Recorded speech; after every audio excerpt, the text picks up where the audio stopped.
Hello friends, मैं अमन sir आप सबका आपके अपने चैनल इंग्लिश फाउंडेशन कोर्स में एक बार पुनः स्वागत करता हूं। और दोस्तों, इंडेफिनिट प्रोनाउन की ये तीसरी क्लास होगी और इस क्लास में हम इंडेफिनिट प्रोनाउन के विभिन्न पहलुओं पर बात करेंगे। क्लास शुरू हो, सेशन स्टार्ट हो, इससे पहले सारे लोग इसका लिंक अपने ग्रुप में शेयर कर लें, व्हाट्सएप के ग्रुप में शेयर कर लें, स्टेटस लगा दें, टेलीग्राम में शेयर कर दें और फटाफट कॉपी पेन लेके रेडी हो जाइए ताकि इंडेफिनिट प्रोनाउन के अगले कॉन्सेप्ट को हम डीपली और कायदे से स्टडी कर पाएँ। तो चलिए आज की क्लास मैं स्टार्ट करता हूँ। और आज की क्लास जो पढ़ना है वो एकदम कायदे से लास्ट क्लास होगी इंडेफिनिट प्रोनाउन की आज। दोस्तों, पहला इसमें मैं लेता हूँ व्यक्तिवाचक है और उस व्यक्तिवाचक में भी कौन सा पढ़ना है, उस व्यक्तिवाचक में भी हमको पढ़ना है प्लूरल। ठीक है, तो सबसे पहले हम यहाँ पे पढ़ने जा रहे हैं ALL ऑल। ठीक है, यहाँ पे हम पढ़ने वाले हैं BOTH बोथ।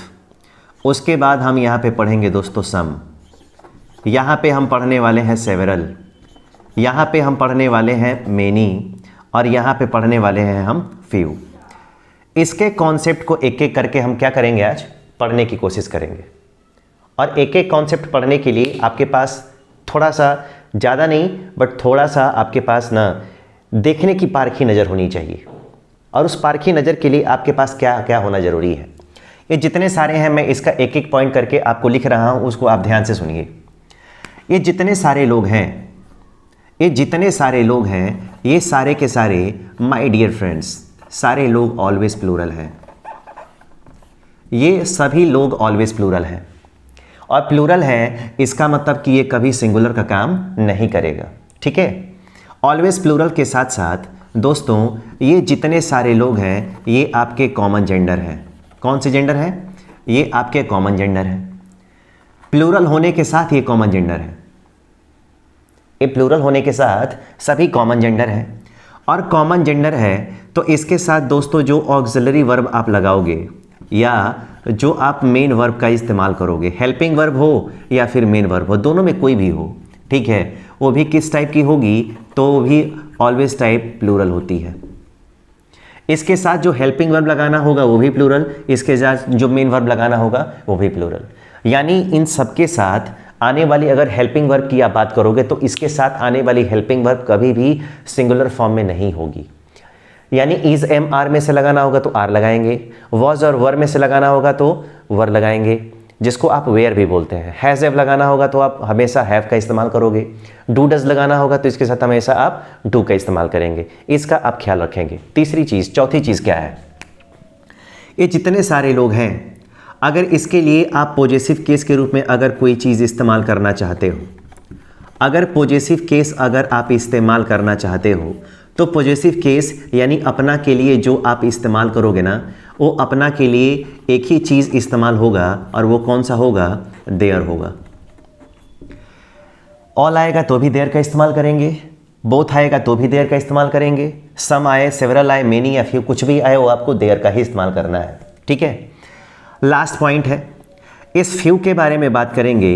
ये जो फ्यू होता है, ये जो फ्यू होता है वो स्वयं निगेटिव होता है। ये जो फ्यू होता है वो किस टाइप का होता है, ये खुद निगेटिव होता है। अगर फ्यू आ गया दोस्तों, अगर फ्यू के साथ आपको काम करना है तो फ्यू के साथ अगर आपने कभी नो लगाया वो गलत है, इसके साथ कभी आपने नॉट लगाया वो भी गलत है, और इसके साथ कभी आपने नेवर लगाया वो भी गलत है।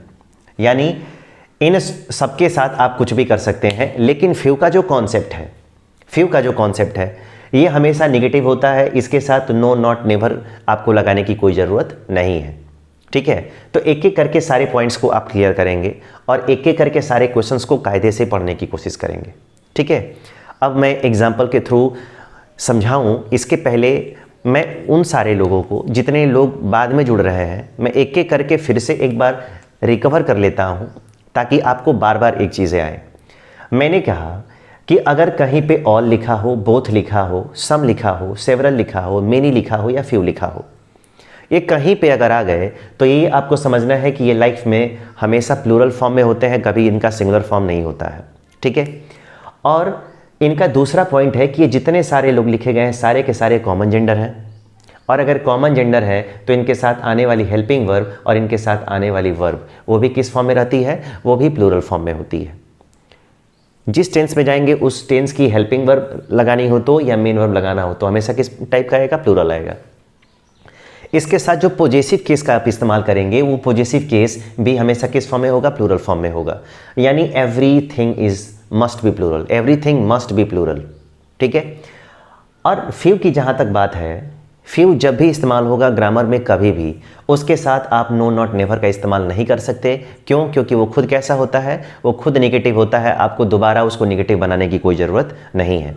जानबूझ के मैं धीरे धीरे पढ़ा रहा हूँ ताकि आप लोग एक एक करके कायदे से इसको समझ पाएँ, ठीक है। नहीं तो इंग्लिश में बहुत सारे फॉर्मूले ओवर 16,000 यानी 16,000 से अधिक फॉर्मूले इंग्लिश में हैं, और कैसे आपको याद होगा ये अब आप समझ लीजिए। इसीलिए मैं एक एक करके धीरे धीरे पढ़ा रहा हूँ, ठीक है, ताकि आपको चीज़ें समझ में आए। अब ज़रा मैं एग्जाम्पल देने की कोशिश कर रहा हूँ, उसको समझाने की कोशिश करूँगा कि आप कैसे क्वेश्चन कर सकते हो, ठीक है। देखिए ज़रा, अगर यहाँ पे पहला क्वेश्चन आ गया, अगर यहाँ पे दोस्तों आ गया ऑल, यहाँ पे आ गया हैज़ और यहाँ पे आ गया हैव, इसके साथ आप हैज़ लगाना पसंद करोगे या इसके साथ क्या लगाना पसंद करोगे, हैव। उसके बाद आ गया डन, यहाँ पे अपना के लिए हिज है और अपना के लिए दोस्तों देयर है, ठीक है। यहाँ पे ए और बी में से कोई एक होगा, सी और डी में से कोई एक होगा, और उसके बाद आएगा आपका यहाँ पे ड्यूटी। आपको दोनों में से बताना है कि ए और बी में से कौन सा होगा और सी और डी में से कौन सा होगा। अगर रहा सवाल दूसरे क्वेश्चन के बारे में, अगर मान लो यहाँ पे मैं क्वेश्चन लिख दिया बोथ, ठीक है, उसके बाद यहाँ पे आ गया आर, इज और यहाँ पे आर का ऑप्शन है, ए और बी हो गया, यहाँ पे बोथ के साथ इज और बोथ के साथ यहाँ पे क्या हो गया, आर। उसके बाद यहाँ पे क्वेश्चन आ गया दोस्तों डूइंग, यहाँ पे अपना के लिए मैंने हिज दिया है और यहाँ पे अपना के लिए क्या दिया है, देयर, ये। उसके बाद आ गया होमवर्क, क्या आ गया, अब यहाँ पे आ गया होमवर्क। ये आपका आंसर है। एक एक करके कायदे से ज़रा पढ़िए। उसके बाद तीसरे क्वेश्चन की मैं बात करता हूँ। अगर दोस्तों यहाँ पे लिख दिया जाए मेनी, उसके बाद आ गया वॉज यहाँ पे, और यहाँ पे क्वेश्चन मैंने कर दिया वेयर, ए ऑप्शन और बी ऑप्शन।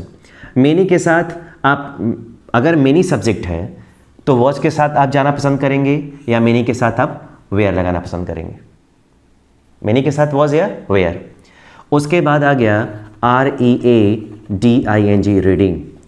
यहाँ पे दोस्तों अपना के लिए मैं हिज का ऑप्शन देता हूँ और यहाँ पे फिर ऑप्शन किसका देता हूँ, देयर का। उसके बाद आ गया बुक्स। क्वेश्चन बड़े आराम से करना है, ठीक है, क्योंकि क्वेश्चन बड़े ही मज़ेदार और बड़े ही इम्पॉर्टेंट हैं। अगर दोस्तों यहाँ पे लिख दिया जाए SOME सम, उसके बाद यहाँ पे एक अब दूसरा विकल्प मैं बनाता हूँ। अगर यहाँ पे आ गया गो और यहाँ पे आ गया गोज़ टू, यहाँ पे आ गया हिज और यहाँ पे ए ऑप्शन इसको दे दीजिए, इसको आप बी ऑप्शन दे दीजिए। यहाँ पे आप कर दीजिए देयर और यहाँ पे कर दीजिए स्कूल, ठीक है। और एक और लास्ट क्वेश्चन मैं आपको यहाँ पे देता हूँ और यहाँ पे आप लिख लो फ्यू, उसके बाद आ गया इज़ और यहाँ पे कर लो आर, उसके बाद आ गया PLAYNG प्लेइंग, उसके बाद आ गया हिज। यहाँ पे आपको ऑप्शन दिया जा रहा है, ठीक है, देयर, और उसके बाद आ गया GAME गेम, ठीक है। एक और क्वेश्चन जो आप लोगों के लिए बेहद महत्वपूर्ण है। अगर यहाँ पे आ गया फ्यू हैज़ और यहाँ पे दोस्तों आ गया have, A option B option, उसके बाद आ गया नॉट, उसके बाद आ गया गॉन टू। यहाँ पे ऑप्शन हिज का है और यहाँ पे दोस्तों ऑप्शन किसका है, देयर का है, और उसके बाद आ गया होम्स, ठीक है। अब ज़रा आपके सामने मैंने 6 एग्जाम्पल्स रख दिए हैं। इसमें वर्ड्स थे, पहला था, दूसरा, तीसरा, चौथा, पांचवा, छठा, 6 वर्ड थे। एक वर्ड को मैंने छोड़ दिया है। सम के जगह पे आप चाहो तो सेवरल यूज़ कर सकते हो। सम के जगह पे अगर आप चाहो तो आप सेवरल का यूज़ कर सकते हो, ठीक है, दोनों में कोई फ़र्क नहीं है। सम का जो मतलब होता है वही सेवरल का भी मतलब होता है। अब ज़रा एक एक करके हम ध्यान से समझने की कोशिश करते हैं कि क्वेश्चन अगर लिखा गया है तो इसका एक एक कॉन्सेप्ट यहीं पे है। जो ये क्वेश्चन लिखा गया उसका सारा आंसर इसी में है। अगर इसको एक बार कायदे से देखोगे तो आप सारे क्वेश्चन एक एक करके क्या कर सकते हो, सॉल्व कर सकते हो। अब कैसे, ज़रा समझिए। अगर ऑल आ गया तो आप सबको पता है कि ऑल सिंगुलर नहीं बल्कि प्लूरल होता है। अगर ये ऑलवेज प्लूरल है, कॉमन जेंडर है, तो इसके साथ हेल्पिंग वर्ब लगानी हो तब या वर्ब लगानी हो तब, वो किस टाइप में आएगा? प्लूरल में आएगा ना। इसका मतलब है कि ए ऑप्शन गलत है और ऑप्शन नंबर बी क्या है आपका? करेक्ट है। आई बात समझ में? अगर प्लूरल है तो हैज़ तो सिंगुलर हेल्पिंग वर्ब है, फिर उसका इस्तेमाल हम करेंगे नहीं। और अगर नहीं करेंगे तब आप यहाँ पे अपना के लिए किसका इस्तेमाल करेंगे? अपना के लिए आपको लगाना होगा यहाँ पे देयर। तो यहाँ पे फिर हिज को गलत काटिए और यहाँ पे देयर वाला ऑप्शन क्या है? करेक्ट है। आई बात समझ में? अब देखें, अगर बोथ आ गया तो दोस्तों बोथ भी तो प्लूरल है, बोथ भी प्लूरल है, तो इसके साथ हेल्पिंग वर्ब या मेन वर्ब वो भी प्लूरल में आने वाली है। इसका मतलब इस गलत है, यहाँ पे ये वाला क्या है? करेक्ट है। और अगर करेक्ट है तो अपना के लिए फिर क्या आएगा? देयर आएगा ना। इसका मतलब ये वाला गलत है और ये वाला क्या है? सही है। आ गया? अब बड़ा आसान होता है, मैं बोलता हूँ ना, अगर कायदे से अगर आप सीखने की कोशिश करिए तो एक एक चीज़ बड़ी आसान है, बस उसको ध्यान से देखना है और समझने की कोशिश करना है। नहीं तो इसमें क्या है? ABCD है। अगर आप इत्मीनान से पढ़े होते, समझ रहे होते तो आपके लिए बहुत आसान था और आसान लग भी रहा होगा। अगर मेनी आ गया दोस्तों तो मेनी भी क्या है? मेनी भी तो प्लूरल है, और प्लूरल है इसका मतलब वॉज नहीं लगाएंगे, हम क्या लगाएंगे? उसके साथ वर लगाएंगे। और अगर प्लूरल है इसका मतलब कि हिज नहीं लगाएंगे, हम क्या लगाएंगे? देयर लगाएंगे। बस यही देखते रहना है। अब ज़रा बात करते हैं यहाँ पे क्वेश्चन नंबर 4। अगर दोस्तों यहाँ पे सम आया और सम खुद ही प्लूरल है, इसके साथ कोई हेल्पिंग वर्ब नहीं है, तो यहाँ पे मेन वर्ब है, तो मेन वर्ब भी तो प्लूरल होना चाहिए। इसका मतलब है कि यहाँ पे गो का इस्तेमाल नहीं करेंगे, हम किसका इस्तेमाल करेंगे? हम इस्तेमाल करेंगे गोज़ का। और अगर यहाँ पे गोज़ आ गया तो अपना के लिए फिर यहाँ पे देयर तो क्लियरिटी के साथ दिखाई दे रहा होगा। ये गलत है और ये वाला ऑप्शन क्या है? करेक्ट है। आप इसको देखने की कोशिश करिए। अगर यहाँ पे फ्यू है दोस्तों तो फ्यू के साथ इज लगाना या फ्यू के साथ आर लगाना, अब आप लोगों को समझ में आ गया होगा। ठीक है, बहुत सारे बच्चे कमेंट में कमेंट लिख भी रहे होंगे। ठीक है, अब ये बताओ, फ्यू अगर खुद प्लूरल है तो इसके साथ आर ही ना लगेगा, इसका इस्तेमाल करेंगे नहीं। और अगर फ्यू का इस्तेमाल अगर आर के साथ हो रहा है, इसका मतलब हिज का इस्तेमाल नहीं करेंगे, आप किसका इस्तेमाल करेंगे? देयर का। ठीक है, आ रहा है समझ में? आ रहा हो तो बिल्कुल कमेंट करके आप बताने की कोशिश करिएगा, कष्ट करिएगा बताने के लिए कि हाँ सर जो आप पढ़ा रहे हैं वो हमको अब समझ में आ रहा है।